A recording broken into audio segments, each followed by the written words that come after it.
Hello, good morning everyone. I am Dr. Sulagna Mohanty, Assistant Professor, Department of Language, Culture and Society, SRM Institute of Science and Technology.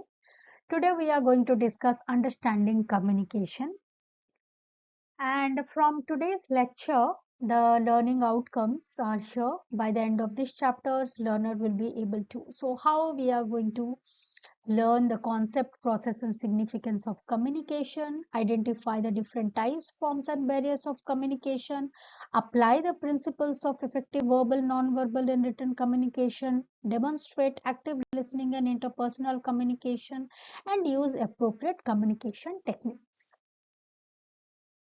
So let's start. So my first question is, do you think communication is important in everyday life? Please ask this question to yourself. Do you think it is important? And then I'm going to show you a few pictures and try to answer to these questions. So what is the situation that you can see in this image? In this image, what exactly these people are doing? What can be this setting? If it is professional, if it is formal, if it is informal, please try to answer. Now this is the next picture. So again ask yourself this question, what kind of a situation is this? Maybe the first picture was a meeting, the second picture may be an American classroom. And then ask yourself this question, what is this picture?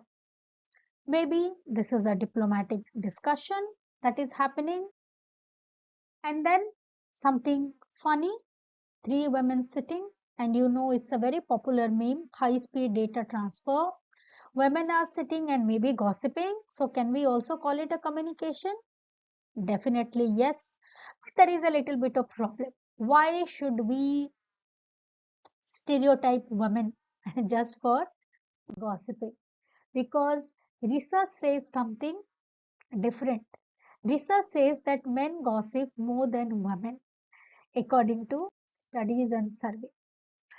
Now, on a serious note, if you look at this picture, in communication skills, we have verbal communication, then we have non-verbal communication, then we have visual communication, and if you see our everyday communication, 55% of our communication is visual communication, where we see. Maybe it is we see people, maybe we see signs and sign language, maybe we see color, maybe we see graphics, maybe we see text, but it is visual. Then we have 38% which is non-verbal communication.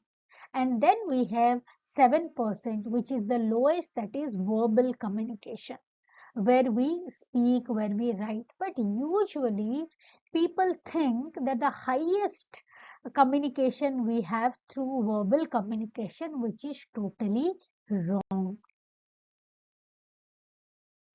Now let's have a look at the definition of communication. What exactly is the meaning of communication? So communication is a process by which people exchange information or express their thoughts and feelings. So we have information to pass on, we have our thoughts, we have our feelings, and the process we use to express it, to exchange it, is known as communication. Now, what are the different elements of communication? Now, let's have the list. Now, these are the different elements of communication. We have sender, medium or channel, encode, message, receiver, decode, feedback or response. Now we will try to understand these elements through this picture and through this graphic of communication process. As you can see, the communication process starts with sender.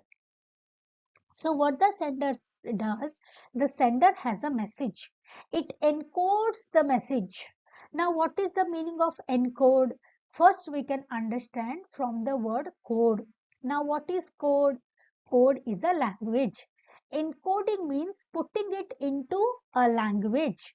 It can be, maybe it can be a text, It can be a picture, it can be a sign language, anything is encoding. And then through that we send the message. Whom do we send? We send it to the receiver. Now when the receiver receives it, it decodes the message. And when it decodes the message, after decoding, it gives the feedback. So when it gives the feedback, now the receiver becomes the sender, because now the receiver sends the message as the feedback. So we see that in a conversation, the sender and the receiver are not always the same. The role is always reversing. The sender becomes the receiver becomes the sender. And then there is something called noise or barrier. What is that? I will discuss in subsequent slides. This is the same uh, uh, process in a different picture. As you can see, sender, then encoding, then you have channel, you have noise, you have this message which is going to the receiver, then the decoding and feedback and knowledge. Noise can be seen. Now here through text also the same process can happen, right? So sender is sending a text message, then the message is going encoding, then through media, maybe through phone or through laptop it is going decoding, and the receiver is sending the feedback. So basically through this we have our communication. The first one is the sender, as we have discussed. Someone who starts the conversation is known as the sender, and someone who receives the message is known as the receiver. Correct? Now we will see encoding process. I have told you encoding, decoding, all these words. Here if you look at the root word is code. Code means message, what we want to send. What is the message we want to send? Code, the language.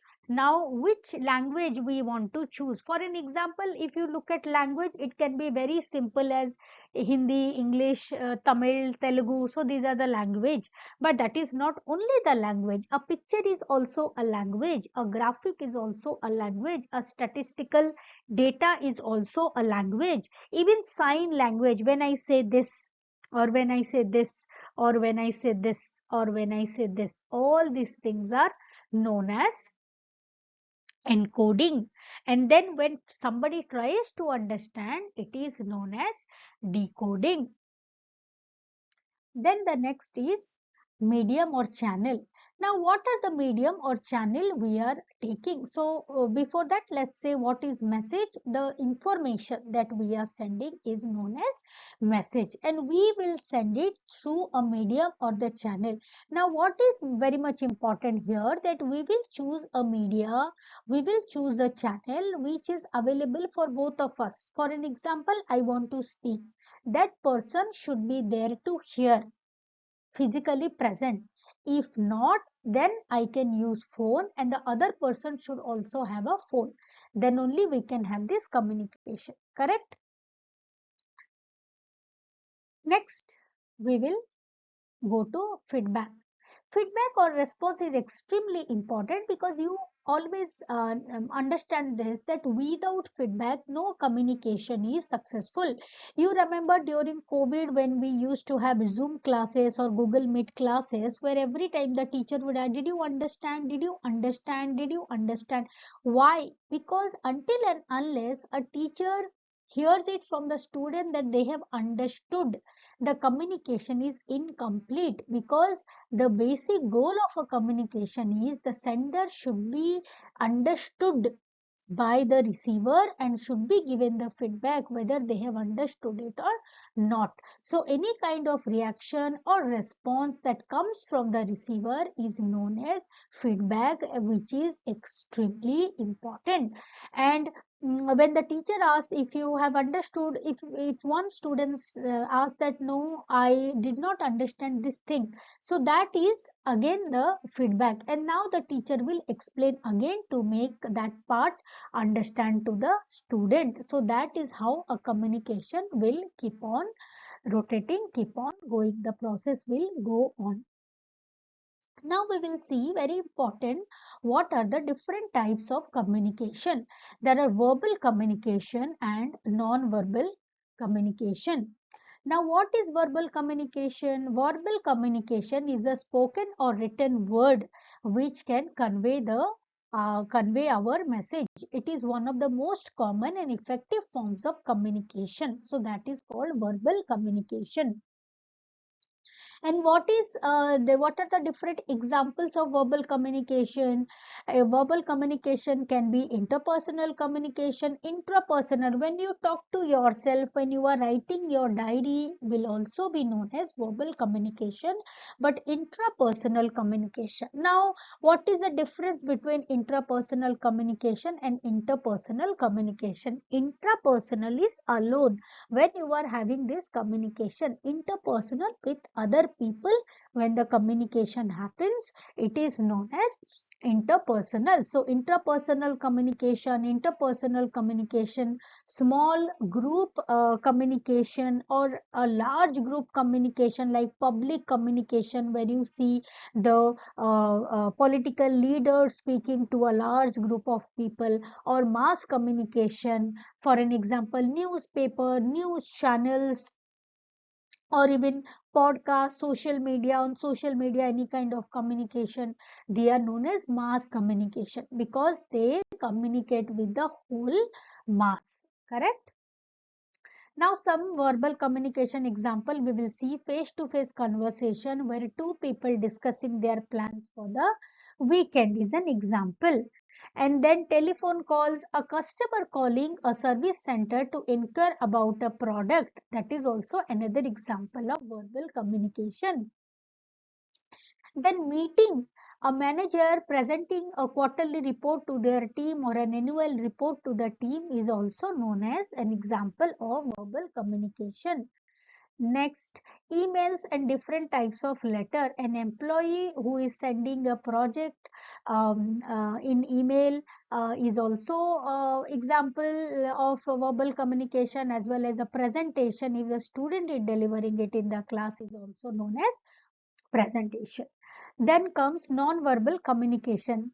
Now, what is non-verbal communication? Non-verbal communication is extremely important because we have already seen in the first picture that how non-verbal communication plays a very important role, and the highest form of communication takes by non-verbal communication. So it involves our body language, our facial expression, our gesture, our posture, and other physical behaviors that convey this message.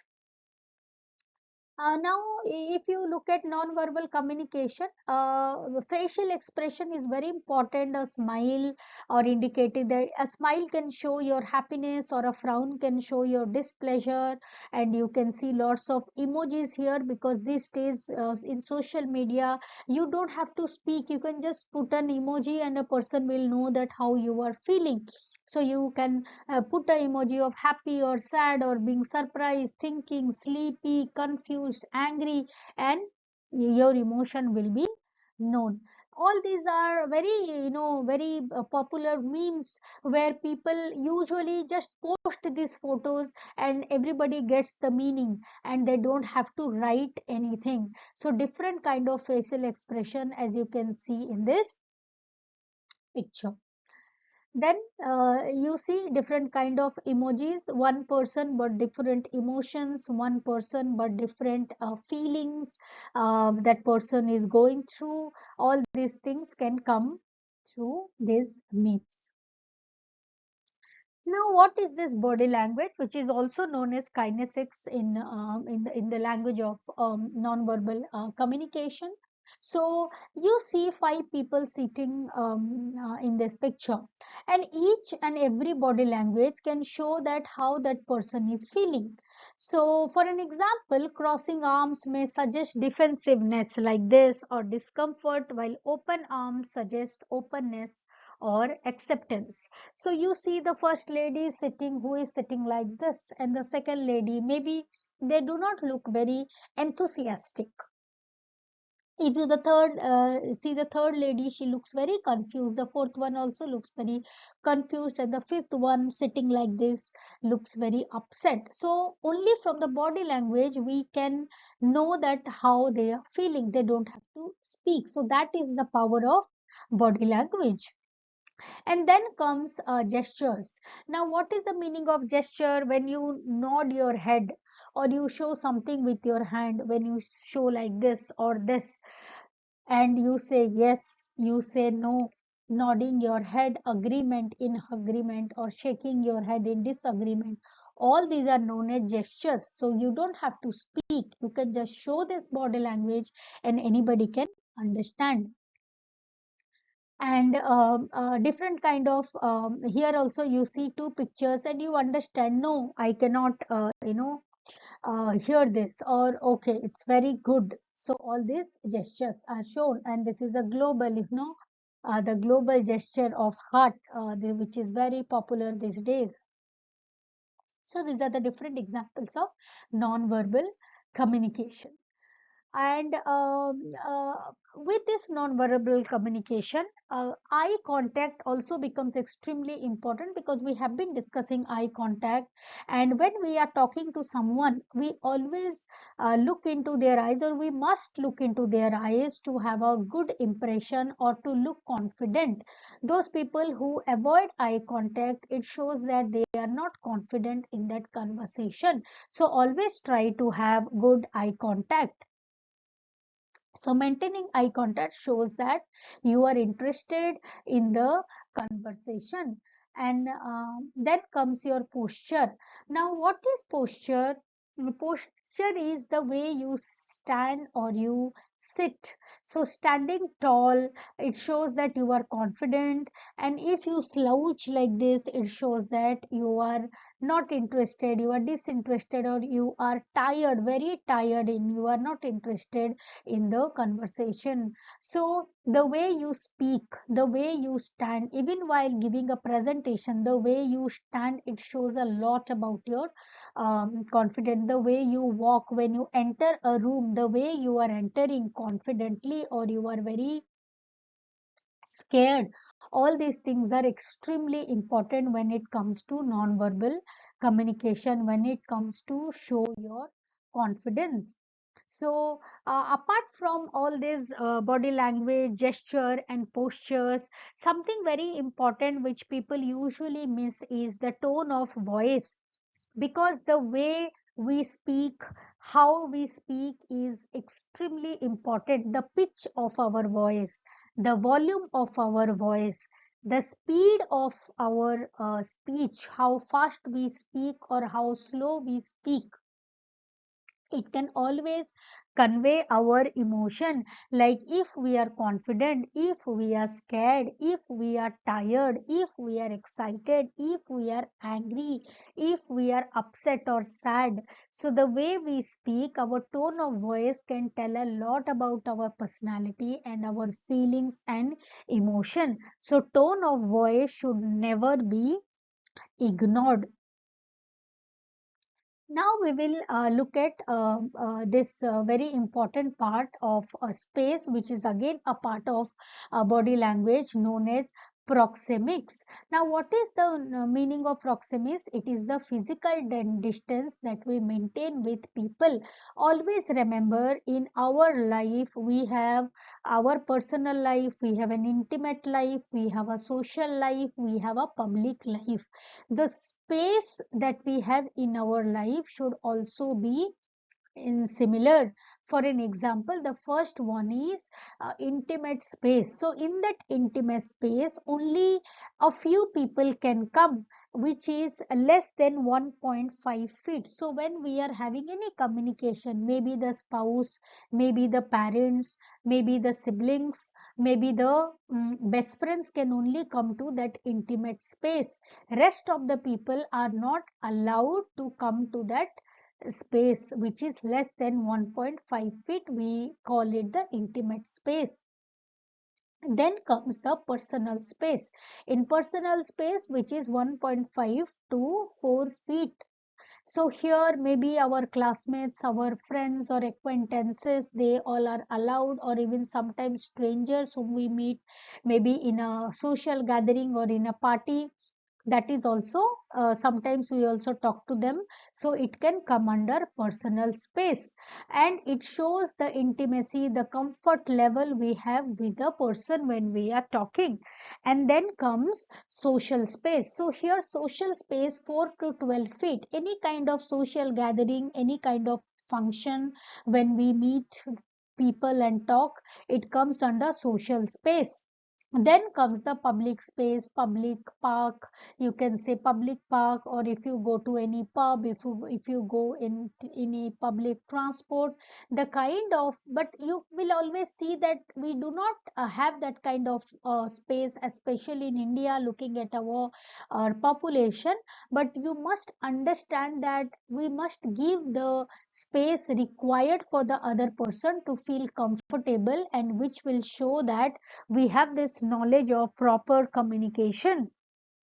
So we must respect their space, physical space, as well as their the way they feel comfortable. And then comes the touch, that is known as haptics in non-verbal communication. So touch can be a handshake, touch can be a little pat on someone, touch can be hugging someone, and you can hug your parents, you can hug your siblings, you can hug your best friends, you can hug your spouse, you can shake hand with your peers or with your seniors or with your employer. So these are the different situations, or you can pat your friend for encouragement. So all these things are known as touch, which are haptics, and it is also a very important part of non-verbal communication.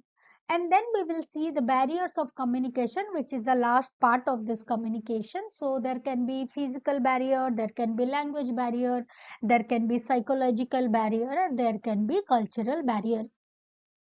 Now, what is this physical barrier? Sometimes, a wall, a very simple example is a wall. In a classroom, what happens? We speak, the teacher speak, the student speaks, but in our adjacent room also another teacher is teaching, but usually we don't hear anything that is happening in the next room. Why? Because we have a physical barrier, a big wall is there, so we cannot hear. This is known as physical barrier. Then comes language barrier. Very easy example is, if we do not know the language of that person, we cannot understand. Suppose I speak in a language you don't know, then you will not understand. If you do not understand, means the communication has failed, and it is an example of language barrier. Then comes psychological barrier. Psychological barrier can be understood in this way, that suppose we are extremely upset, we are very sad, then if somebody is saying something, we might not listen to it. For an example, we have got a very bad news from the family, and if the teacher is teaching, we might not understand what the teacher is saying, because our mind is what is happening in my family right now. Because I am very much upset, I am very sad, so it can be regarded as a psychological barrier. And then comes cultural barrier, where maybe I do not understand a particular cultural segment of another state or another country, and I do not understand how they behave, and they say something that I might not be very comfortable with. For an example, Americans are people, a kind of people, they can come and they can hug. But if you look at Europeans, they usually don't hug, or if you go to any Gulf countries, they don't hug. In India also, it is not very common to hug everybody. But in America, it is quite different. So if somebody comes to maybe a Gulf country and hugs, then the person might be not feel comfortable, or maybe sometimes be embarrassed also. So this is an example of cultural barrier, and then it can affect the communication also. So as a communicator, we will always make sure that the communication is should always be successful, and anything that hinders the communication, or known as communication barrier, should be with this note, we have come to the end of this discussion, and I hope you enjoyed this class and have a good day. We will meet in our next class. Thank you so much. Thank you.